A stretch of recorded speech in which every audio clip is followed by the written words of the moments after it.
Good morning. Okay, so I've decided to make this video from my hospital room to update everybody on the surgery I'm supposed to be having. They had to change it due to the fact that I got very ill.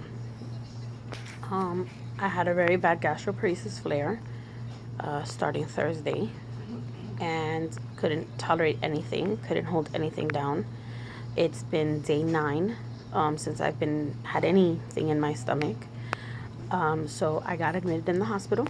This is my beautiful hospital room, my beautiful balloon, my beautiful hospital bed, comfortable. So instead of getting the sleeve done, they are now doing an emergency gastric pacemaker. And that will be done Monday, the 20th, I think it is, June 20th. So the reason for this video is because I never realized, gastroparesis is a really messed up illness, and I knew this. But when it took the ability for me to be able to tolerate anything, even water, which is like the simplest thing you can drink, it scared me.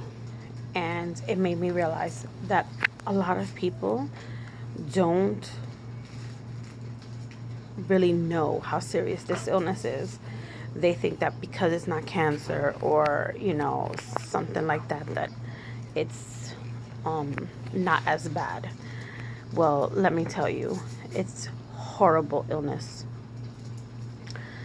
I went from loving food to now being terrified of water, anything, to drink anything. It's pretty much taking its toll on me. I'm losing drastic amounts of weight now.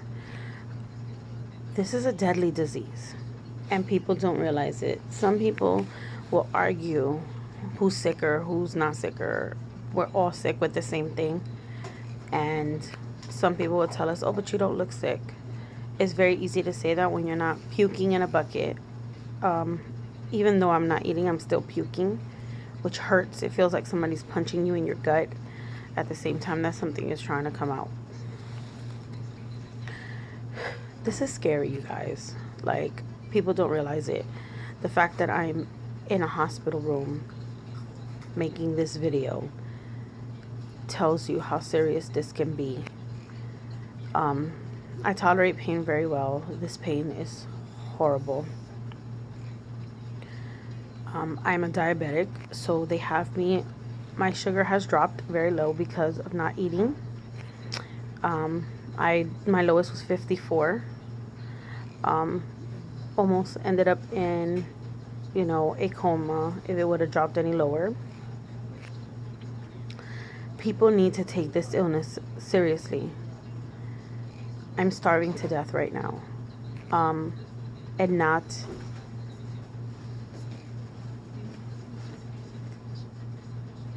Sorry, a doctor.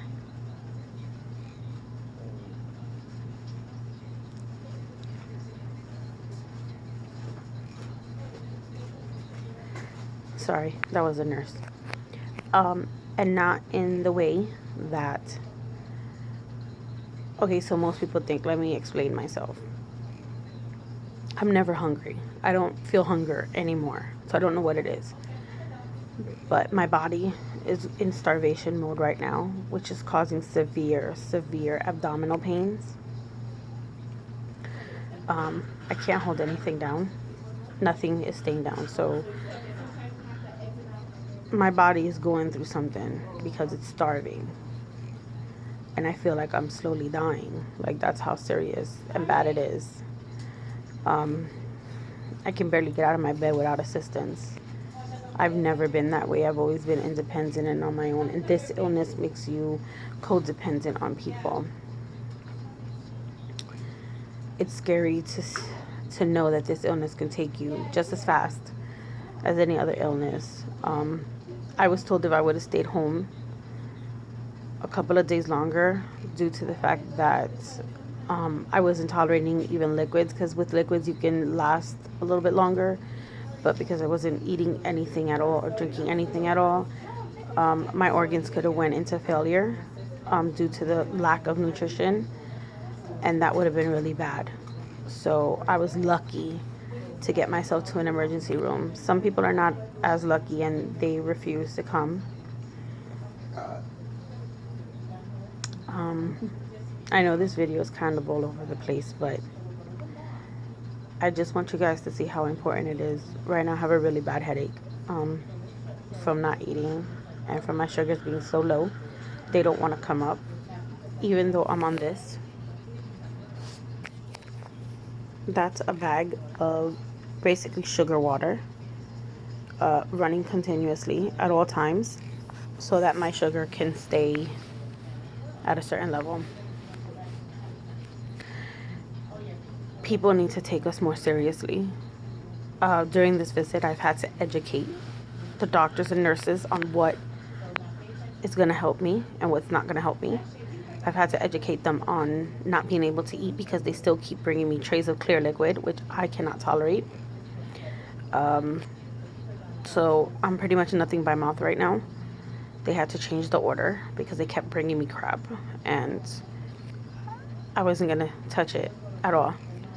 I had to educate them on my pain levels and what my body will tolerate, because they try to give me so many different pain medications that they all just made me worse.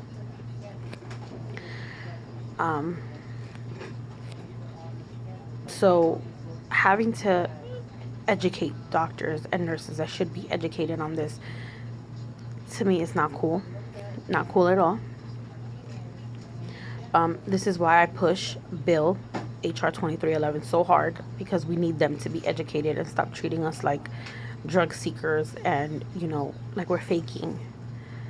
It got to the point where they felt I was faking, so I ended up taking a sip of a little bit of juice and threw up right in front of them, right in my tray, so they could stop thinking that I was faking it. You can't fake throwing up. You can't fake nausea. You can't fake dizziness. You can't fake that, especially if I look so sick. This is not my perky normal face. I try my best to continue with a smile on my face. Sometimes it works, sometimes it doesn't. But please, we need people to take us more seriously. We need more signatures on HR 2311 to get it passed into law so we can be taken more seriously. This is no joke. I'm going on day 4 of being admitted in the hospital. I probably will not leave the hospital till Wednesday or Thursday. This is no joke, people. People need to take us more seriously. Gastroparesis is not illness to be taken lightly. People can have it for many, many years, but also people can have it for fewer years. I've had it since 2012. Just didn't know what it was. And it's now 2016, and look how bad I've gotten in a matter of 4 years. So we need to all get on the same page and do what we need to do. Hope everybody has a great day.